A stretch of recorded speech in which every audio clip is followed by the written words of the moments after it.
아시안 TV 건강 코너입니다. 제 얘기를 잠깐 말씀드리면 저는 약학을 전공하고 31년 반 동안 대학에서 약학과 학생들을 가르쳤습니다. 그러다가 이제 은퇴를 하면서 진정한 약이 뭘까라는 고민을 많이 하면서 생각한 것이 질병에 걸린다는 것은 결국 영양 불균형이구나. 그러니까 영양을 잘 조화롭게 섭취시키면 질병에 걸리지 않도록 예방을 할 뿐만 아니라 그러한 식생활을 하게 도와줌으로 질병을 낫게도 할 수 있다는 결론을 얻게 되었습니다. 그래서 어떻게 하면 좋은 습관을 들여줄까, 습관 중에서도 식생활 습관을 들여줄까, 그렇게 고민하다가 이제 메디푸드라는 단어를 시작하게 되었습니다. 그래서 메디푸드 아카데미를 운영하기도 하고 그 다음에 상담을 하기도 하면서 지내고 있는 이수견입니다. 이번에 코로나를 여러분들이 접하면서 왜 이런 질병 속에서 우리가 이렇게 불안에 떨고 이렇게 힘들어하고 또 걸리고 또 죽고 하는 것을 보면서 이런 그 질병도 결국은 우리의 영양이 불균형이 이루어질 때 그때 침입할 수 있는 못된 그 원인 물질이 있다는 것이죠. 물론 바이러스라는 것이 새롭거나 어제 오늘의 이야기가 아닙니다. 원래 태초부터 우리가 질병을 얻으면서 살아오면서 그 바이러스의 그 근원이 이미 있었죠. 그러나 현미경이 발견되지 않았을 때는 그 바이러스가 무엇인지 알 수가 없었습니다. 그러다가 이제 18세기에 처음으로 로버트 후크가 현미경 아주 락한 현미경을 시작하면서 세포를 보기 시작했어요. 그것도 이제 식물 세포, 벽돌같이 잘 쌓여있는 식물 세포를 보면서 이제 미생물이라는 그런 그 보이지 않는 물질이 있다는 것을 알게 되었죠. 그래서 이것이 이제 그 학문이 발달함에 따라 원래는 식물학 속에 들어 있었는데 이것이 이제 미생물학이라고 따로 이렇게 분리가 되면서 미생물학이 굉장히 발전을 하게 됩니다. 그러다가 보니까 이제 세균을 발견하게 되었고 눈에 보이지 않지만 세균이 있다는 것을 발견하게 되는데 그것이 소위 여러분들이 알고 있는 박테리아입니다.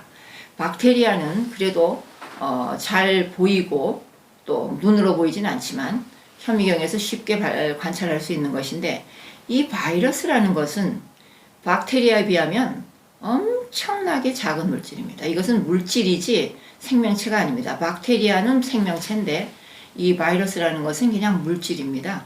무슨 물질이냐?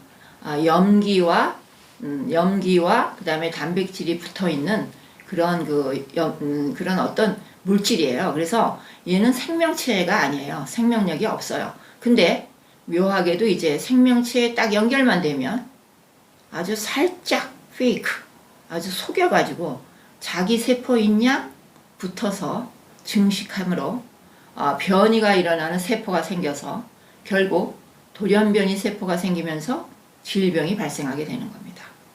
여러 가지 이제 증상을 또 나타나게 되죠. 그래서 지금 알려진 바이러스를 도표에서 보면 이렇게 사스다, 메르스다, 에볼라다 이렇게 여러 가지 이제 바이러스들을 알게 되었죠. 그 중에 이제 코로나 바이러스라는 건 사실 메르스와 사스나 같이 속이 같습니다. 지너스. 속이 같아요. 미생물도 속이 다 있거든요. 그래서 다 같은 종류입니다, 이게. 그런데 결국 이 코로나가 왜 이렇게 문제가 되었느냐? 너무 많이 전염이 되는 바람에 이렇게 됐는데 이게 전염병이라는 건 결국은 격리밖에 없습니다. 격리를 함으로써 이제 그 질병이 번져나가는 것을 막을 수 있었는데 불행히도 이제 우리나라가 초기 그 대응이 좀 미흡하지 않았나. 사실 우리나라는 상당히 좋은 식품을 자연식품으로 먹고 있기 때문에 예를 들면 된장이라든지 고추장이라든지 김치라든지 이런 것들이 상당히 좋은 이런 바이러스 항바이러스 음식이 될 수가 있음에도 불구하고 우리가 이렇게 지금 10,000명의 확진자에다가 뭐 170명의 오늘 발표한 걸 보니까 170명의 사망자가 나올 정도로 이렇게 심하게 앓을 필요가 없었던 거라는 안타까움이 우리 모든 사람들에게 남아있죠. 그래서 언제나 초기 대응을 잘 했더라면 하는 아쉬움이 있습니다. 자, 그러면 코로나라는 바이러스는 결국 동물에서부터 비롯되었죠. 그래서 지금 이제 우리가 이것을 좀 막을 수 있는 방법은 이제 백신을 개발하는 건데, 백신은 항상 뒤처지지 미리 나올 수가 없는 것이죠. 그래서 이건 조금 더 변질된 변이가 일어난 그런 바이러스다. 그래서 보통 우리가 사르스 코로나 바이러스라고 얘기합니다. 사르스가 앞에 붙습니다. 왜? 같은 종이다, 같은 속이다 이런 뜻입니다. 그래서 지금 이제 세계적으로 이 코로나 바이러스를 코비드-19이라고 해가지고 각 나라에서 대처를 하고 있지만, 그래도 우리나라가 조금 유리하다면 식생활 패턴이 그 서양하고는 좀 다르지 않나. 그래서 엊그제 미국에서 들어온 분이 전화가 왔는데 큰일 났다고. 미국은 너무 큰일 났다고. 그래서 제가 뭐라고 대답했냐면, 아마 식생활이 달라서 그분들이 육식을 많이 하면 그만큼 감염 질환에 약하기 때문에 그들이 훨씬 더 우리보다 힘들 거라는 그런 얘기를 했습니다.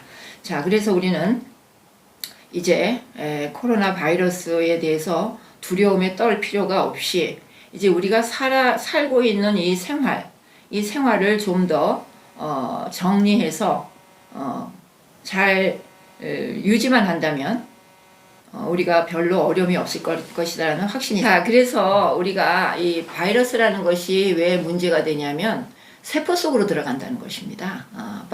이 박테리아는 세포 속으로 못 들어가요. 커서 그래서 금방 눈에 띄기 때문에 약물도 쉽게 개발할 수 있고, 약물을 개발했다 하면은 금방 또 그 이니비션 시켜가지고 성장을 막아버리기 때문에 쉽게 그래도 박테리아는 이제 잡을 수가 있는데, 이 바이러스라는 것은 정말 물질인데 어디 붙어서 어떤 짓을 할지 모르기 때문에 항상 바이러스가 문제가 되는 건데, 가장 여러분들이 잘 알고 있는 게 감기 바이러스입니다.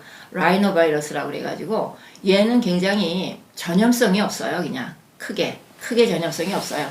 그래서 걸렸다 하더라도 그냥 좀 3일 정도만 쉬고 또 잘 관리하면 거의 낫는 질환이다. 그래서 감기 들었을 때 여러분들이 너무 서두르지 말고 약을 너무 복용하지 마세요. 그러면 다른 질병에 그만큼 약해지기 때문에. 자, 그래서 우리는 이런 그 라이노 바이러스부터 이제 바이러스를 잘 알게 됐는데, 최근에 이제 점점 생활이 이제 혼탁해지면서 이런 그 전염성 바이러스들이 활개를 치다 보니까 지금 이제 뭐 사스다, 메르스다, 그러다가 이제 코로나 바이러스다. 근데 코로나는 다 사스도 메르스도 다 코로나 바이러스입니다. 엄밀히 따지면. 근데 그것들이 또 변이 돼가지고 더 좀 이렇게 많이 번질 수 있는 그런 물질이 되지 않았을까. 이건 물질입니다. 바이러스는.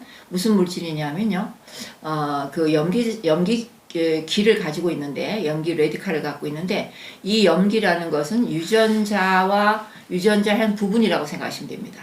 그러니까 유전자라는 것은 염기가 배열되어 있는 건데, 그 중에 한 부분과 비슷하게 존재하는 건데, 이건 만들어낼 수도 있어요. 사람들이 이게 시퀀스를 이 순서라고 그러는데, 염기 서열을 만들어 가지고 얼마든지 뭐 끊었다 넣었다 할 수 있는 그런 조작이 가능한 건데, 이 바이러스가 보통 이제 사람에게보다는 이제 동물에서 비롯되는 게 참 많습니다. 물론 생체는 다 바이러스가 서식할 수 있는 그 환경이 될 수 있다는 것이죠.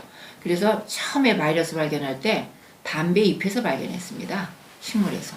그래가지고 이제 동물도 이제 새라든지 뭐 박쥐라든지 뭐 이런 데서부터 이제 이런 나쁜 바이러스들이 인체에 옮겨져 가지고 이제 그게 큰 질병이 돼 가지고 세상을 떠들썩하게 하고 있는 거기 때문에 걱정을 할 것이 아니라 대처를 잘 하면 됩니다.